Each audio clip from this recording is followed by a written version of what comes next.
children's beds, the crisp white cotton tugging on the Spinning Hills hoist so boisterously that if Robert hadn't been at school with his two older siblings, he would have announced it was a pirate ship and then climbed on top, hoisting aloft an imaginary sword in a battle for mysterious buried treasure. Once Kathleen had tried to imagine what the view from the sky might be like on washing days. If she could transform herself into a magpie and soar above all the houses in the street on a stiff breeze, would they resemble a flotilla of ships with so many sails energetically flapping? She imagined green lawns, lemon trees, and white sheets whirling like dervishes in every backyard, snapping to a mysterious symphony from the sky. Peter was always gone by 7, so mornings were hers to organise. After breakfast for the 5 children, Barbara, Jimmy and Robert liked porridge in winter, Mary liked toast with jam, and little Michael ate whatever was left. She waved Barbara, Jimmy and Robert off to school with a stern warning to Barbara to mind her brothers, and commenced the weekly washing. By the end of the day she'd soaked and washed and hung and dried and folded little Michael's nappies, and had balled 35 pairs of the children's socks and 7 of her husband's. She'd read stories to Mary to keep her quiet while little Michael was down for his afternoon nap. She'd peeled and diced potatoes, covered them with water in a saucepan and left them to sit, ready to be boiled and mashed for that night's dinner. A bunch of carrots and a brown paper bag filled with peas sat ready to be sliced and shelled. Sausages were wrapped in butcher's paper in the fridge. She'd made all the beds and tidied the children's rooms.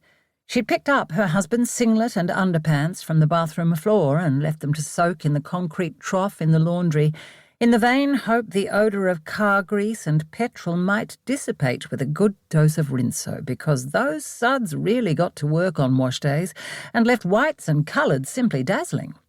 Or so the advertisement told her. Mummy! She'd mopped the kitchen floor and dropped to her knees to scrub away the black scuff marks from the children's school shoes, and then mopped the bathroom too while the mop was wet. While she worked, she had the radio tuned to 3AW. At 9 o'clock it was Hour of Stars, followed by one of her favourites, Housewives' Quiz.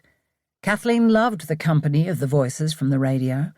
While she washed and mopped and cleaned and scrubbed and cooked, it was easy to imagine she was privy to real adults in the house engaging in stimulating conversations, even if she couldn't answer back. There was a certain familiarity and comfort in having friends from inside the radiogram fill her days. At precisely 5 minutes to 1, Kathleen had stopped, washed her hands, made herself a cheese and pickle sandwich, and settled down at the kitchen table for 15 minutes to listen to Portia Faces Life. A story taken from the heart of every woman who has ever dared to love, as the slick-voiced announcer purred at the beginning of every episode. How Portia Manning managed to combine her high-flying career as a lawyer with her motherly duties was a mystery to Kathleen. Poor Portia. Every time she dared to love, she'd been terribly let down by men. Kathleen had sliced a loaf of bread and prepared a plate of Vegemite sandwiches cut into neat triangles for the children to share, when Barbara, Jimmy and Robert tumbled through the front door after school, satchels and legs akimbo and tummies rumbling. She had laid a blanket on the back lawn between the lemon and orange trees to tempt them outside, because, even though it was July in Melbourne, it hadn't rained, so they could do with the fresh air after being stuck in their classrooms all day. And then, with the children playing after school or arguing or jousting with pretend cutlasses or wheeling dolls in little prams in the backyard, Kathleen tried to remember to slick on a touch of lipstick so she might look slightly more presentable when Peter arrived home at the end of the day.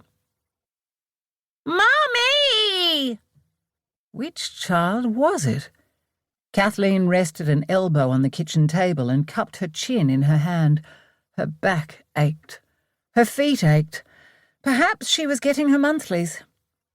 Across the kitchen table, his eyes firmly fixed on the form guide in the Argus, Peter muttered, "You going to see to that, love?" She stood and followed the sound of the shouting.